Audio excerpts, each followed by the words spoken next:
Tonight's panel discussion is entitled Driving E-Commerce. We have 4 panelists with us today. Allow me to introduce you to them, but I'm going to limit my introduction to just their name and designation and have the panelists speak a bit about themselves.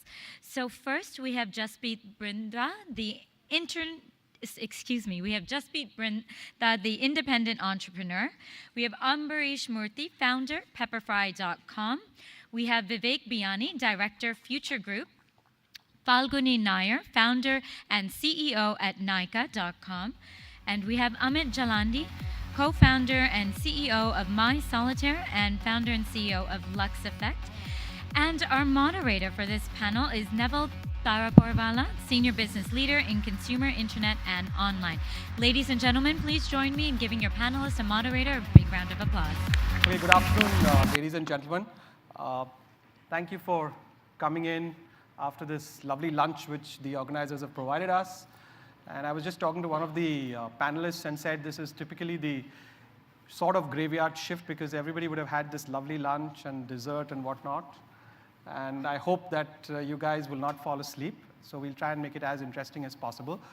So before I start this panel session, I thought it would be important to just get each of them to say a couple of words about who they are and what they have done so that you get an idea of who you're going to put questions to at the end of the panel session. So I'll start with the lady on my left, Falguni. Thank you. I'm a founder, CEO of a company called Nykaa.com. It's India's largest online retailer for beauty products. I started the company in 2012, around mid-2012, and the website has been operational for about 2 years. We believe in omni-channel. Nykaa wants to be an omni-channel retailer selling both online and offline. To that extent, we have a store in Delhi Airport, and there'll be more going forward. We also believe in advice and education-based selling, and if you look at Nykaa website, you'll find a lot of that with a lot of content in form of our own magazine called Beauty Book, experts online, as well as YouTube videos showing on how to use products. So, and we want to become also we currently also allow our customers to ask us a lot of questions in terms of what they should buy. So just a very interactive experience selling to customers. Yeah. Thank you. Yeah. Vivek? Thank you. Hi guys, my name is Vivek. I'm part of the team at Future Group, which is tasked to, moving from being just a physical retailer today, that how can we become an omni-channel retailer? So fundamentally, we do believe that, the customer of tomorrow is going to engage, with different, different channels of retail. The taste, the preferences, the behavior of consumers will be driven by a lot many more things than what it is today. And it's really building capabilities around how a physical retailer can now sell through different channels of retail, engage with consumers through different channels of retail, whether they are inside the store, whether they are outside the store. So that's what I'm part of a team that is building this capability out for the group. Yeah. Okay, thank you. Amrish. Thanks. My name is Amrish. I set up Pepperfry along with my co-founder Ashish 3 years back. Pepperfry sells home and furniture products to Indians across India. We are, the way we think of ourselves is that we are incidentally an online business. Most of the work we do is actually in the offline space. And we are really good at getting a piece of furniture from, let's say, Jodhpur to Meghalaya. And we do that in super quick time at very low costs. So that's me. I'm Amrish from pepperfry.com. Jaspreet. Hi, I'm Jaspreet. Until recently, I was the CEO of this small company called AskMe and did a couple of things before that. What I do now, the short answer is that I'm a part of the educated unemployed. The long answer is that I have my own little company called Startopia, which does a bunch of stuff, works with a whole lot of startups across investing, advisoring, mentoring, consulting space, and across omni-channel, e-commerce, deep tech, appification, and various other things. So I'm kind of, as I said, doing a bunch of things and enjoying myself. Thanks. Amit. Hi, I'm Amit Jalani from MySolitaire.com. We run a jewelry website in the US. Basically, my perspective today will be from the US perspective. Yeah. Okay, so you've just seen we've got a pretty good cross-section of people. We've got someone who's in the traditional business trying to extend themselves into the online space. We've got we've got two founders who've actually set up online businesses. Then we've got a mentor and advisor, and then we have an international perspective. So keeping in mind what the subject matter out here is, which is really about e-commerce drivers, I actually want to put a question to each of these panelists, and I'll start with Ambrish first. So Ambrish, the question, and for subsequently to the others, is we've seen this huge buzz about e-commerce in the country.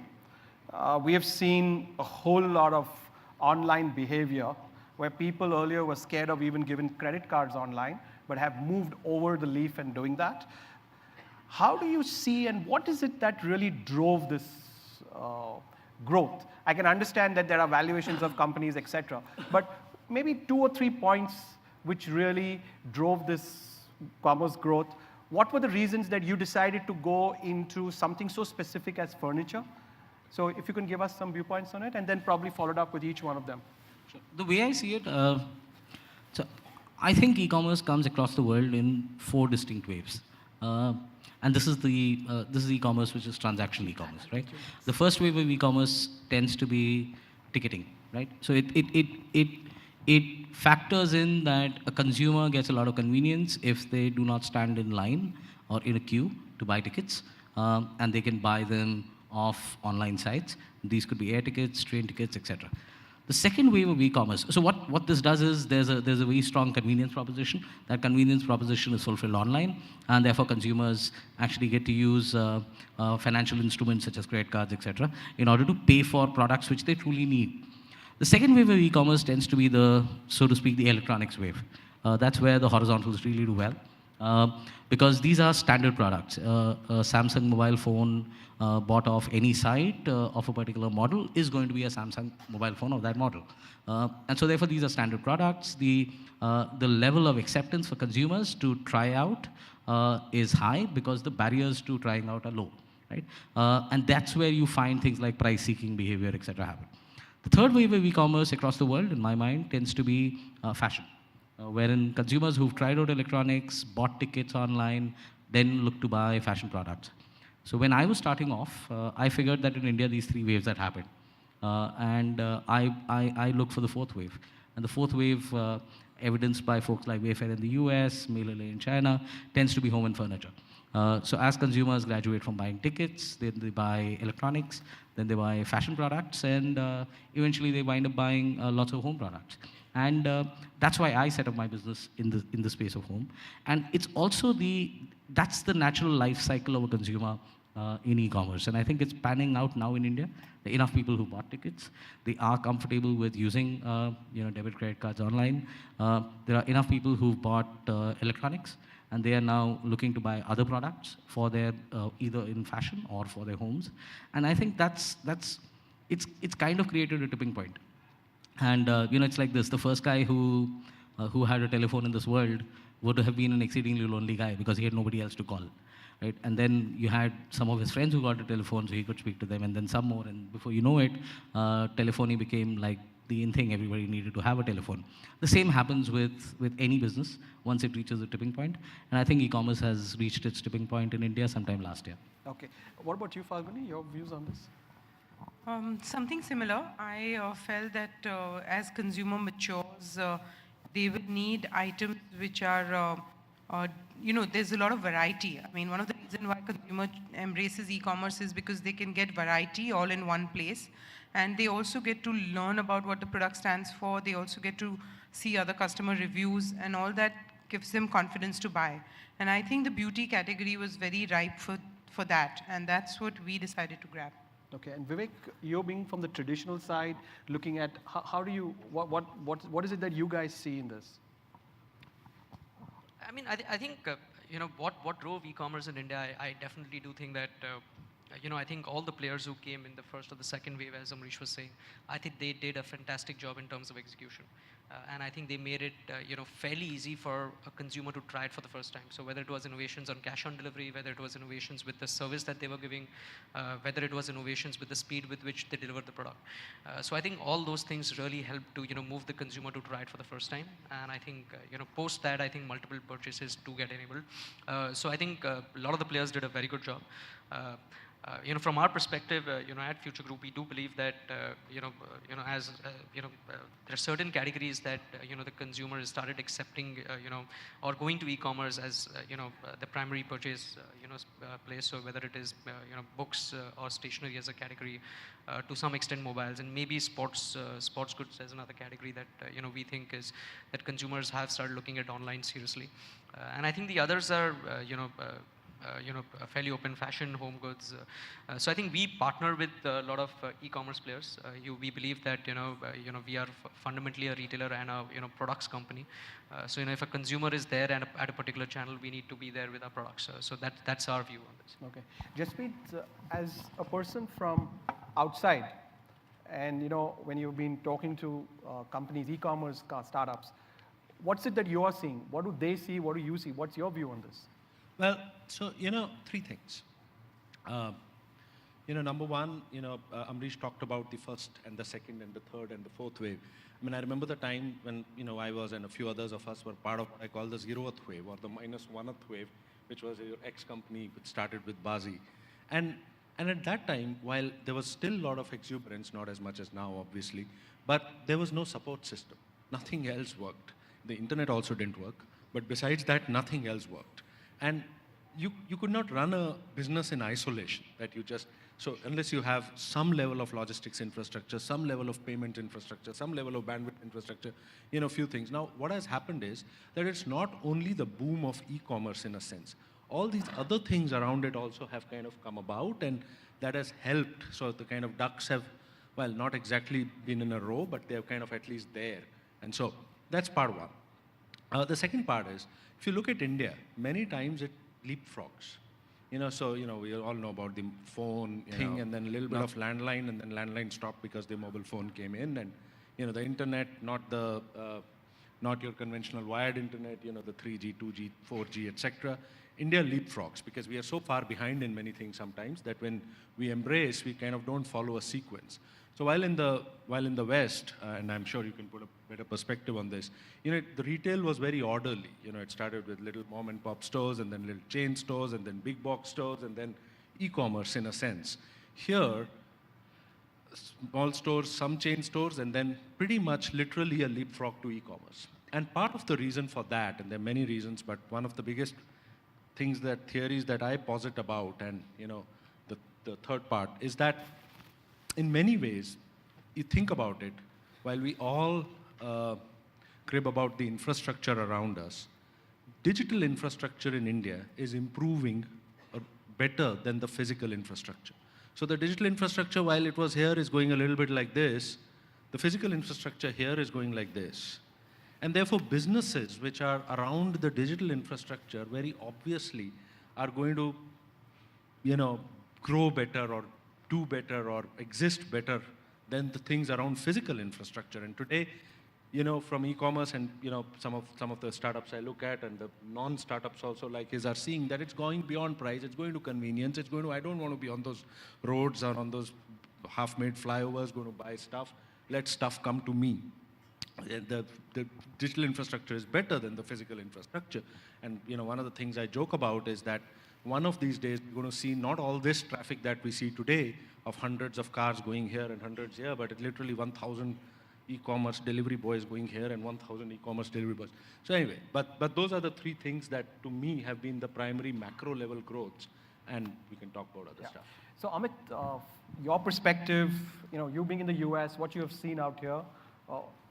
My perspective on what's driving e-commerce worldwide, not only in India or the US, is the ability to purchase a product and be educated about it and then purchasing it. Going into an offline store, it's very difficult, for example, in our line of business, learning about a diamond instantaneously and purchasing it. So what's happening in our line of business is that people get educated online, and now they're willing to open their pockets and purchase it as well online. that's the biggest factor that we feel on products that require a lot more education. It's a lot easier to be educated online than being offline. Second thing that I feel that's driving e-commerce in worldwide is the ability to purchase things with credit cards. India is finally opening up. In America, it's been there.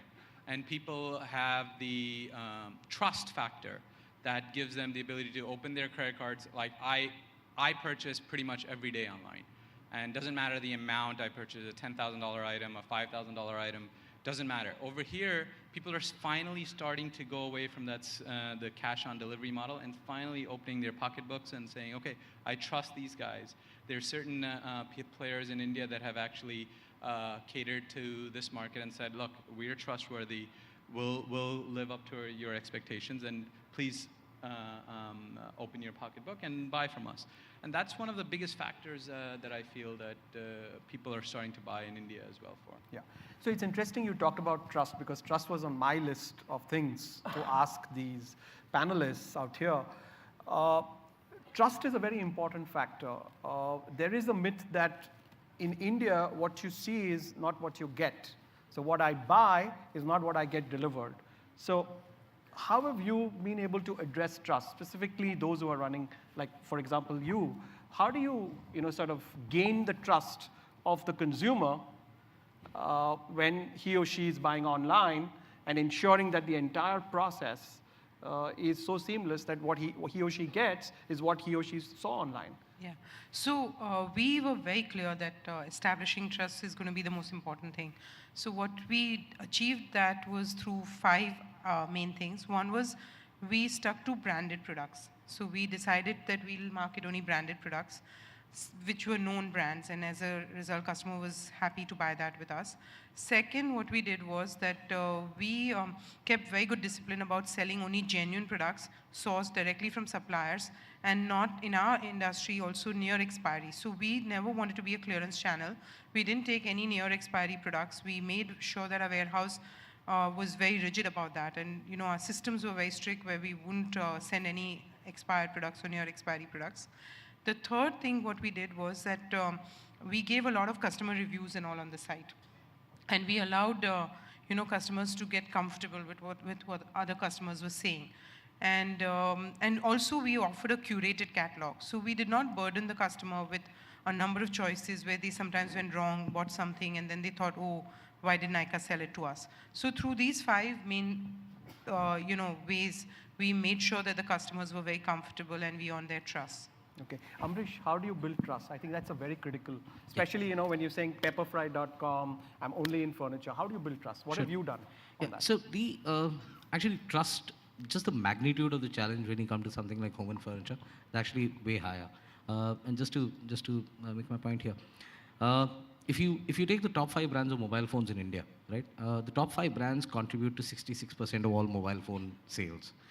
If you take, say, the top 5 brands in shoes, the top 5 brands contribute to 80% plus of all sales. That number for home and furniture is 4%. That's how fragmented this market is, right?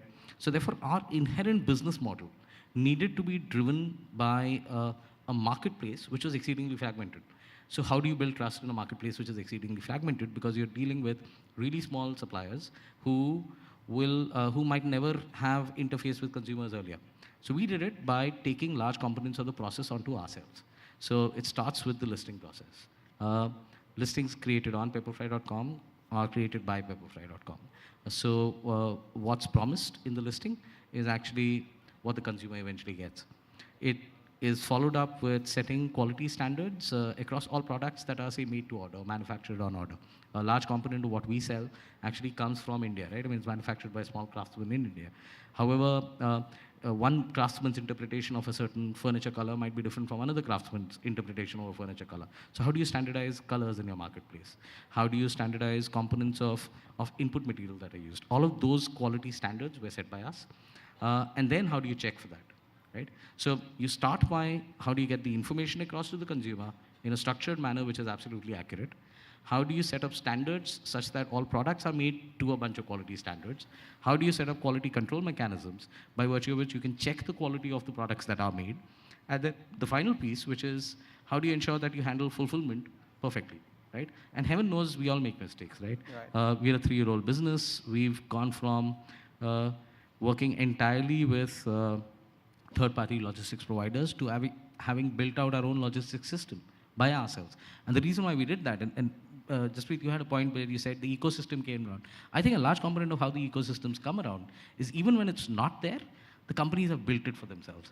And I think that's aided, so your point's valid. I mean, it's aided a lot of the growth that has happened in e-commerce. So we, for example, had to build out a mechanism of being able to deliver 50 kg wardrobes from across 2,000 kilometers, right? And that, if I had used a 3PL to do so, would have been either cost inefficient for my consumer or would have been cost inefficient for me. So somebody would not have made money doing it.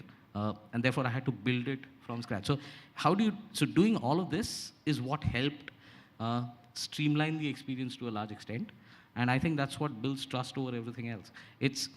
We are in categories, or most categories, most consumers, when they have good conversations or have their good experiences, those brands become part of conversations. Right. And that's how growth happens. So what you really did was got this whole unorganized sector to operate under certain standard operating procedures. Exactly. Right? And we basically, if you ask us as Pepperfry, what is the one thing we're good at?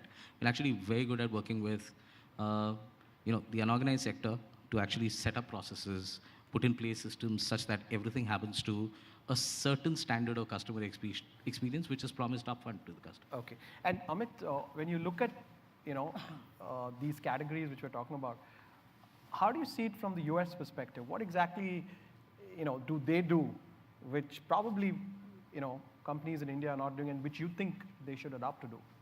As I said before, one of the things that companies in America are doing is educating the customer first, not pressuring them to buy. Discounting is also going on there, but there have been niches established which they don't discount anything, and people are still buying from online companies. So one of the things that everyone's doing over there is establishing different niches, different trust factors. Reviews goes a big way over there. We work diligently to work with our reviews. Even if a bad review does show up online, we call the customer up, we try to get him to change his opinion, we do any returns, we do anything possible to make sure that our review system is good, because we feel consumers look at reviews to every single channel. They'll find an excuse not to buy from you and buy from Amazon. It's a very difficult thing to control a consumer saying, I'll just trust Amazon, I'll just buy everything from Amazon. Whereas your own consumer website, you see one bad review and they decide against you. So you have to work with reviews. Pretty much that's it. Okay. So Vivek, difficult question probably, but how do you see this, all these different online players who have come on board, with what you folks were up to and how you're trying to sort of manage this huge situation? What are you doing? How do you drive your business online then? Is it work with these partners, with these verticals, or something of that kind? I think it's a bit of both. We definitely are collaborating. So, we are a seller on Prepperfry.com, for the furniture business that we have. So we are collaborating with, a lot of the e-commerce players, where, they have got a set of consumers, they have built certain capabilities, and, we as, product retailers, it makes sense for us to, be listed out over there. At the same time, we are also actually building our own capability out. If you really look at food and grocery as a category, I mean that's a category that if you have to do last mile home delivery, you need to have local inventory, and I think Future Group will have that because of the stores that it has in X number of cities in India. If you look at electronics as a category, I think it is a category that is probably the most impacted with the online retailers, and I think. It feels like right now that maybe for mobiles as a business it might be more efficient to be online, and therefore we'll have to figure out how we're going to tackle that. If you look at fashion as a business, online has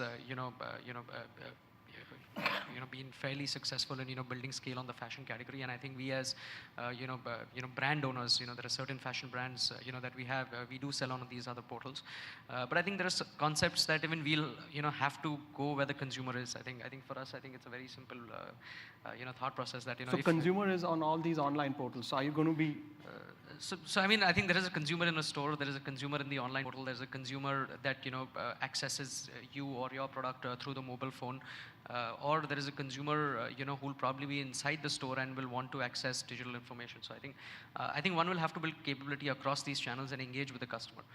So I don't think so it is either or.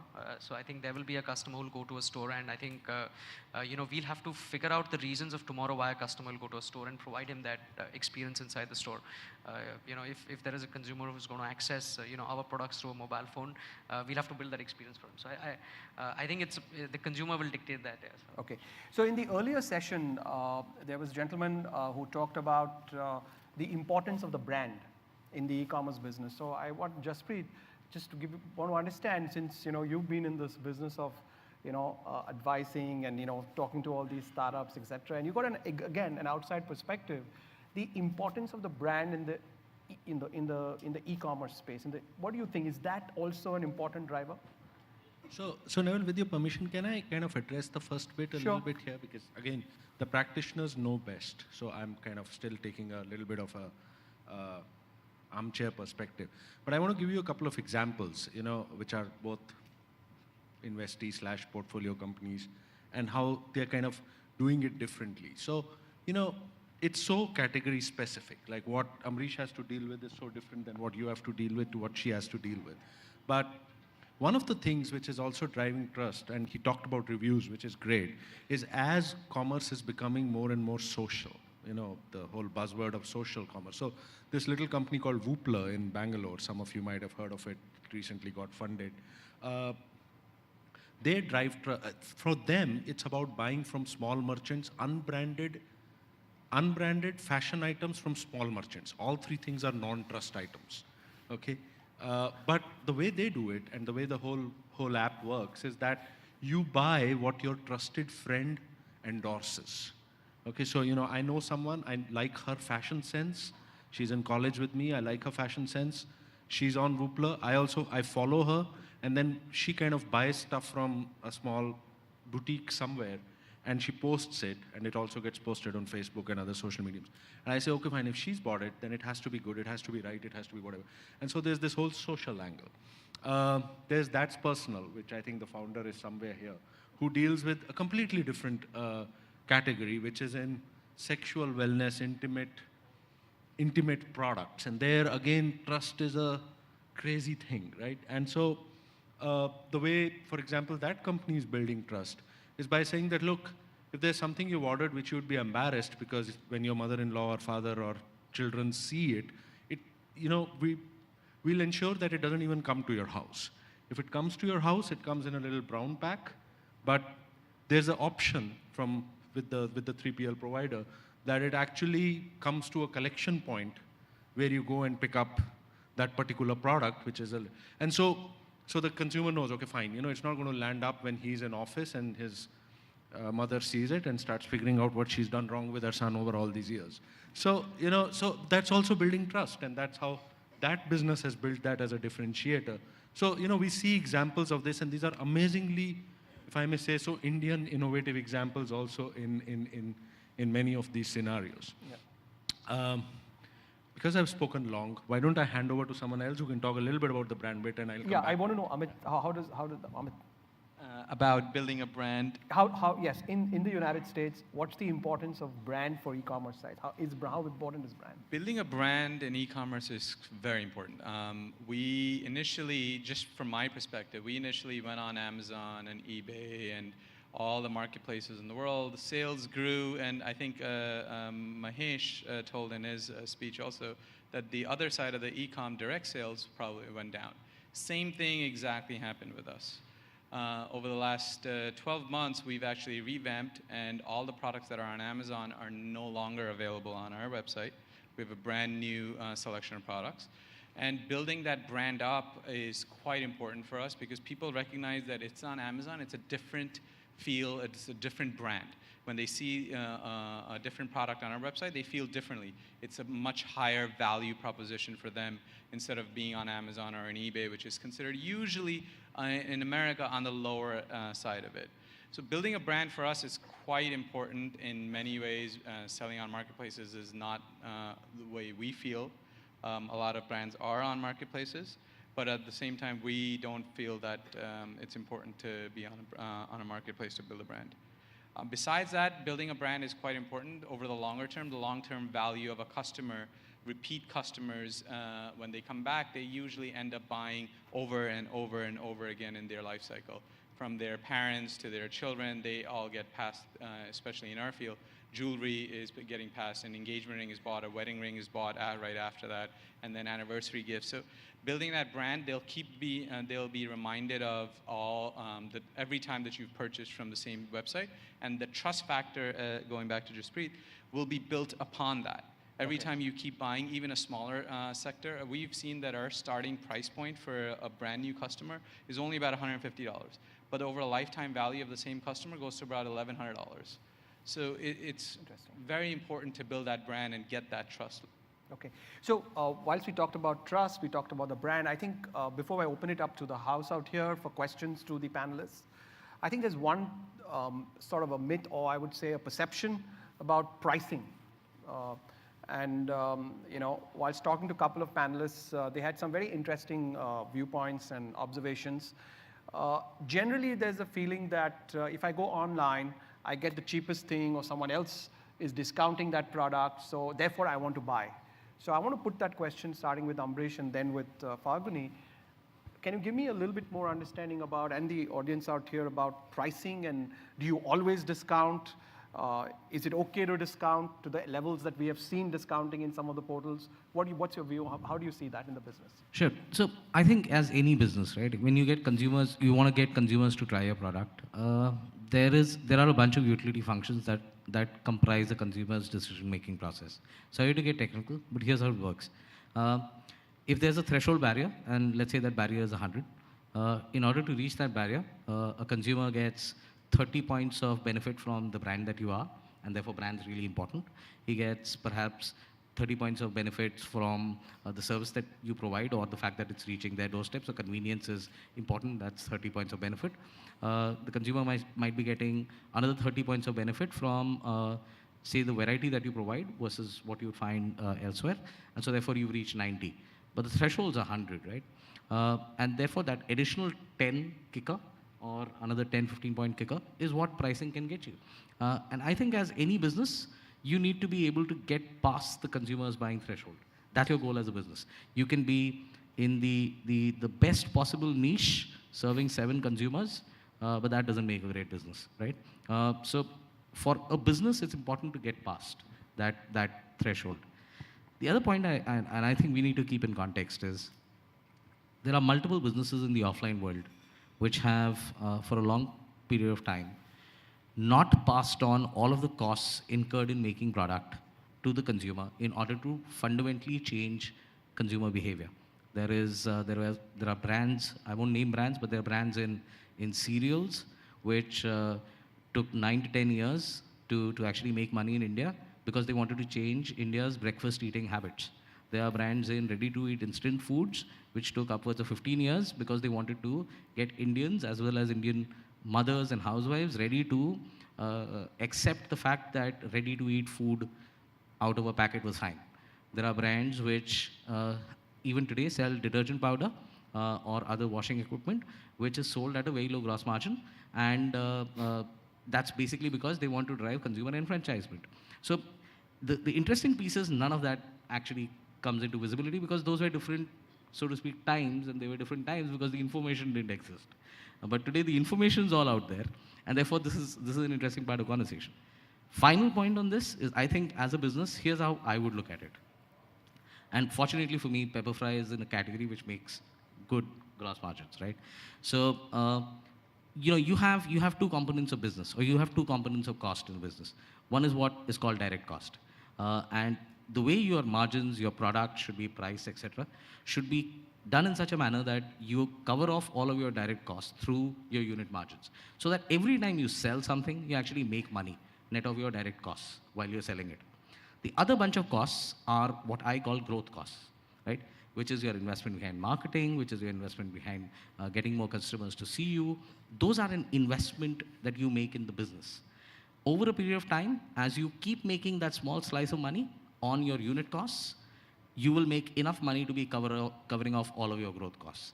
And that's what happens. A business over a 5 to 7 to 10 year time frame will generate the cash to be able to cover off growth. I think what we need to look at is at all businesses from this perspective.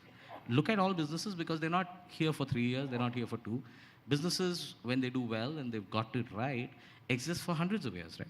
And that's how we should look at them. And I think as long as your unit economics are sound and you make money on every transaction, hey, you're good. You should go ahead and take that money and invest it where you want.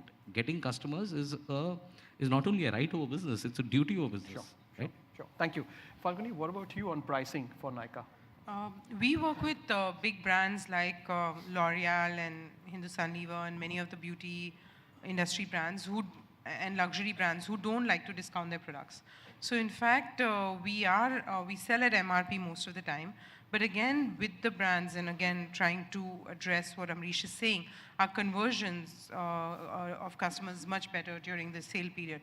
So we've got into a discipline of brand funded sale that we do 3 to 4 times a year, sometimes 6 times a year in conversation with the brand during important periods like Valentine's Day or Diwali Dhamaka and stuff like that. And that is really working well for us. So brands are happy that we're not discounting the products all year round and killing the brand, but there is a managed discount that's offered sometimes. So you're in a working year. with the manufacturers With in the tandem, manufacturer, in tandem with the manufacturers. manufacturers. Okay. And I think that's the best long-term solution. Okay. So Vivek, I want to tweak the question to you a little bit. All of what you're hearing out here, does that put pressures on you on pricing?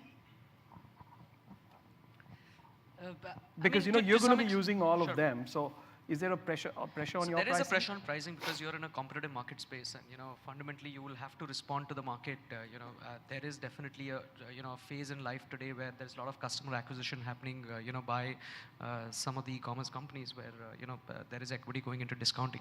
I think the fundamental question, and I think Amrish answered it fairly well. That I think what we believe is that I think we don't think so. There is a cost difference between a physical retailer and a digital retailer. We believe that the cost parameters are almost similar or more. Therefore, from a longer term perspective, I think there is a lot of discussion around are the rental costs in India going to be much more higher, and therefore in the long term e-commerce players will be able to price better. We actually, whatever our understanding on the business has been, is that we actually yet don't see that happening. Okay. And therefore we believe that when things will settle down, and one really doesn't know when, and I think that's the time one will really have to see the kind of growths that each of the or either of the two models can achieve. But despite of that, I think the consumer for tomorrow will go to different channels at different points in time for different needs, and I think any retailer will have to address that customer at that point in time. Okay. So on that positive note, let's open it up to the house. So we are free to accept questions. I'm sure that I can see a lot of people who want to ask questions. So, yeah. Just give your name and direct the question to whoever you want on the panel. My name is Chirag. My question is to Amit. How different is the consumer in US and in India? The brick and mortar in India is very different compared to the Western world. But what about in India? How is it different, or are we at par, or are we backward, advanced? What is it? I feel the consumer is a little bit more educated there in terms of buying online, just because the websites have done a much better job educating them before purchasing. But the brick and mortar, I feel like we're pretty close to being on par. Brick and mortar, today I go to an Oberoi Mall here. I went there the other day. I kind of feel actually we're probably better than America in some respects. I see a lot more people there. A lot more people are willing to shop in these brick and mortars. Over there, I feel actually people are getting away from the mall and going online more and getting more convenience. And for them, it's better for them to buy it online, or they're just gotten lazy. Brick and mortar in India, like Bangalore, the format may be a little different than Bombay or Pune for that matter. But for e-tailing, the platform is the same. It's actually unique across. Be opening it in Bangalore or in Delhi or in Bombay. From that point of view, I mean, are we at par with US? How does that? In terms of e-tailing, I mean, logistics-wise, I think we're getting there. So logistics is what I feel the biggest hurdle in India to get your product from one end to another end, especially if you're a small retailer. Flipkart has gotten their own logistics teams, and a lot of people have done their own logistics. But otherwise, I feel as a e-tailing model in itself compared to America to here, I think we're pretty much on par. There's players in the jewelry side in India that have done fantastically well, such as Carrot Lane and Bluestone. And in America, Blue Nile has taken the lead for jewelry. But I think we're pretty much on par, according to me, in terms of e-businesses here. Yeah. So just one thing which I want to just add out here. I think where we probably need to improve is on the post-delivery service and refund side of the business, because that's a challenge So in many cases. Can I say like? I feel that's something which we need to get better. Okay. Can I? So can can I we? s- Sorry. We've got other people, so we'll just. Sure. Okay. Thank you. My question is to Amit and Ambarish also. As an online retailer, have you ever felt the need to go offline also? I mean, we are seeing you mention example of Carrot Lane and Bluestone in your category. So they're going offline with lounges at the airports to get a kind of touch and feel and for the customers, and then they buy it online. So have you ever felt that need in US? Actually, recently, Blue Nile just announced their first ever offline store. They'll be opening their own store and allowing consumers to view and buy their product. Do I feel as a much smaller player in that same category? I don't think I'm there yet. But I do think about it many times that it will get to capture not only within a certain country, but you have other countries as well, which we're not even catering to yet. I think it needs to be a part of the overall marketing mix of a company, right? So I don't know whether offline teams having conversations with consumers. So I don't think it's about the selling. I think it's a consumer has multiple interactions with a category of product or a nature of a brand. It's about how many times are you present when those interactions are happening. And so, you can call it omni-channel, you can call it omni-marketing. But I think it's an important part of the overall marketing mix of a brand. Thanks. Anyone else? No questions? There. The gentleman in the red t-shirt. Yeah.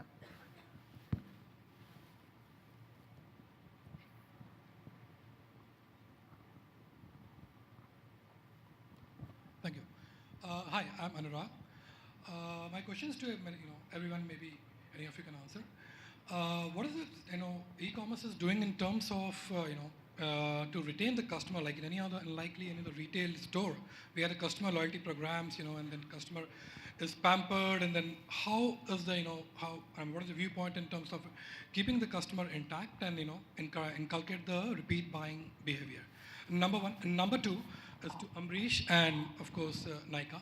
Just want to understand the logic of the name, because it's from my inquisitiveness. Pepperfry and Nykaa. Of course, these two are the different verticals, but still from my inquisitiveness. Thank you. Falgun, would you want to answer first? Yeah, I'll answer the first question first. So I think the beauty of e-commerce is that once you're connected to your customer, you have three very important connects. One is you have an email ID of that customer, and you can be in a constant sense of communication with your customer and educate the customer, remind the customer about your brand, as well as tempt him to come back through coupons. And I think e-commerce companies do most of that. The second is, of course, in addition, you also have their home address, you have their phone numbers, people are using SMS. Many of the customers actually sign in through their social media login, so you're connected with their social media. And also platforms like Google and Facebook do a lot to reconnect you to the customers who are visiting your site. So it's a very powerful medium to bring your customers back. And as I was excited about the online and internet, I was equally excited about the digital marketing and the possibilities. that digital marketing offers today in India. And e-commerce is able to benefit from that. So I think that's the answer on that. And on Nykaa, actually, it has a very interesting meaning. Nykaa comes from Nayak, and Nykaa is the female version of Nayak, which is an actress. So, you know, it's a little bit like diva or a, you know, fashionista. Yeah. Pepperfry? Yeah, I agree with most of what Falguni said on how we attract and retain customers. The reason behind the brand name Pepperfry, so when Ashish and I were setting up Pepperfry, we decided we wanted to build our organization on three core values. The first value is we are all about all good things that are Indian. The second was the fact that we wanted to build a really honest organization. And the third was that we wanted to, for us, as well as anybody who associates with us, to have a lot of fun while we're doing it. So these are the three values: Indian, honest, and fun. Pepper is something that India had been famous for ages. For 2,500 years, one of the great reasons that the West even, got trade routes going into India was pepper. So therefore, pepper happened. Pepper is also a very honest spice. No Indian can not recognize the taste of pepper, right? So everybody knows it. Everybody knows exactly what it tastes like, etc., etc. However, it's very boring. And the only way you bring fun into it is when you give that tadka to pepper, so which is why you fry it. And so therefore Pepper Fry came about. So that's how we thought of the name. All right. Thank you. The other inside joke is both Ashish and I are vegetarians. And Pepper Fry is normally associated with every meat dish you can think of. And so we thought it would be great for two vegetarian founders to name their company Pepper Fry. So, yeah. Thank you. Okay, so we've got two more people. So whoever the mic reaches first. Good afternoon. My name is Anant. My question is for Nykaa. Falguni. You mentioned that you normally have a discounted period which is co-branded by the brand or co-funded by the brand 6 times in a year, correct? Now, how do you manage the discounts going on the other marketplaces of the same brand? Like Hindustan Lever, you mentioned, they would be selling on other brands, on other verticals as well. Yeah. Now, how do you manage that pricing then?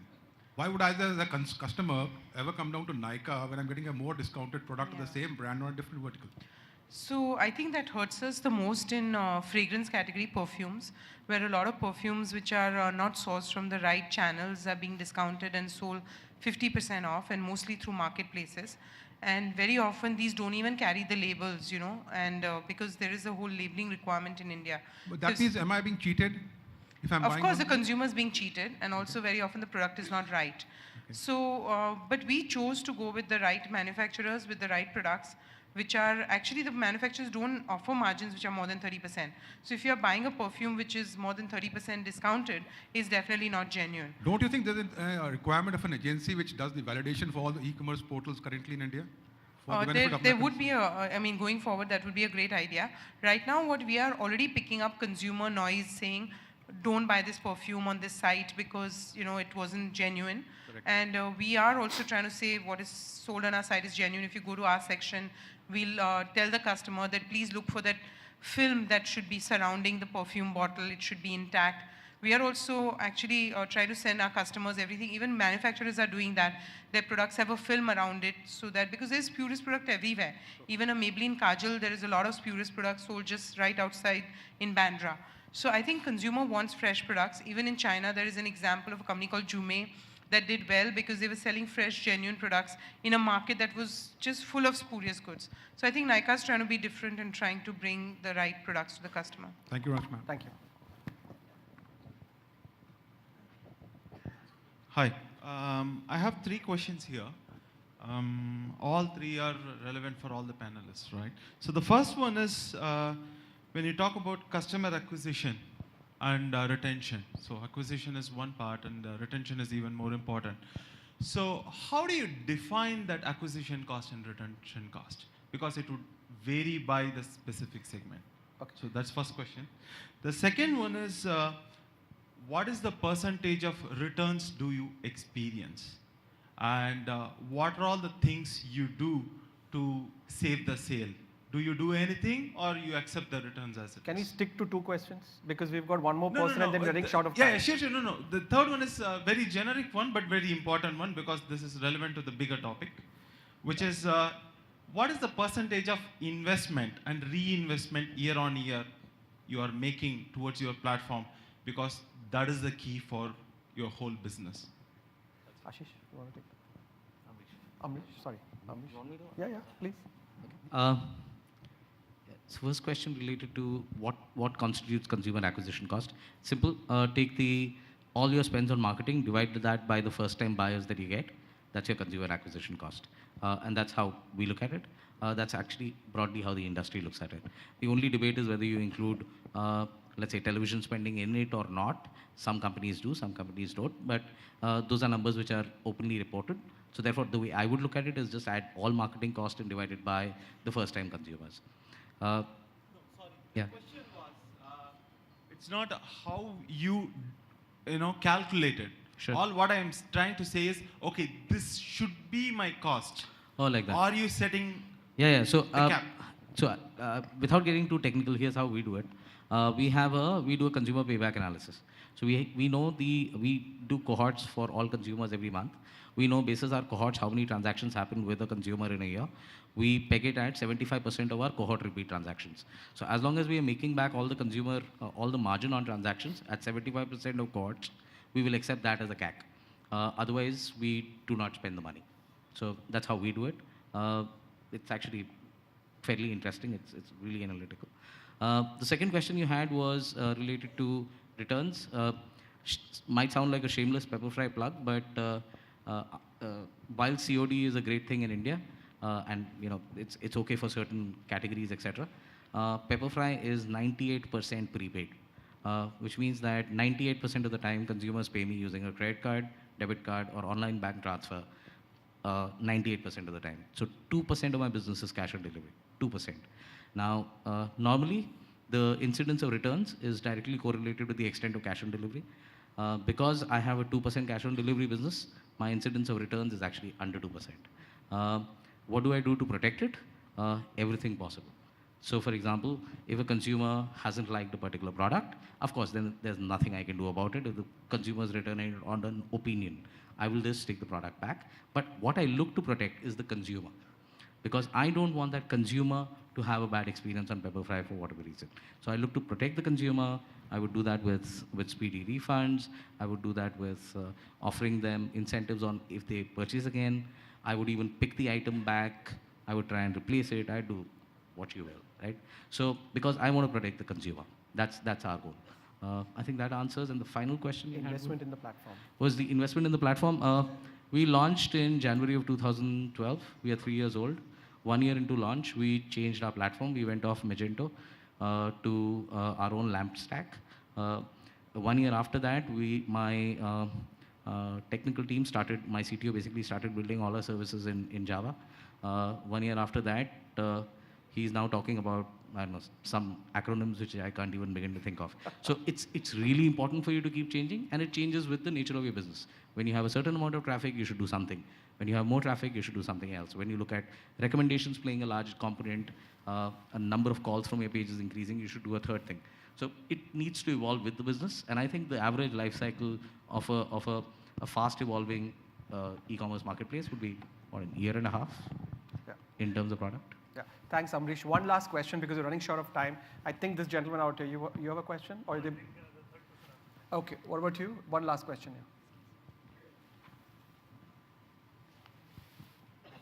My question is to Amrish is with respect to, we are talking of this e-commerce and the target audience. So does e-commerce, being products availability is an more, comfort thing available at home. So is it creating more demand, or it's only shifting of demand from channel to channel is what is happening in the market? I didn't get your first question. So it's the first question is basically, does it create more demand, e-commerce being availability as a comfort at your doorstep? So does it create further demand due to easy availability, or is it just channel shifting happening from the offline to the online or through some other channels? I think in impulse category like ours, it's clearly creating greater demand. We see many customers of ours buy 25 times a year. They just keep coming back. They come back intra-month. So just the availability and knowledge, and anyway, these are consumables. They probably could have done without a fancy body wash, but now that it's easily available, comes home, they buy more. So it is definitely creating additional demand. Okay, you had something to say? It's a broader point. When it comes to discretionary spending, so non-groceries, normally discretionary spending expands with available discretionary spending, right? So that's normally the trend in all discretionary spending categories from a macroeconomic standpoint. Jaspreet? Yeah, it does create new demand. I mean, you look at secondary cities and look at the percentage or tertiary cities.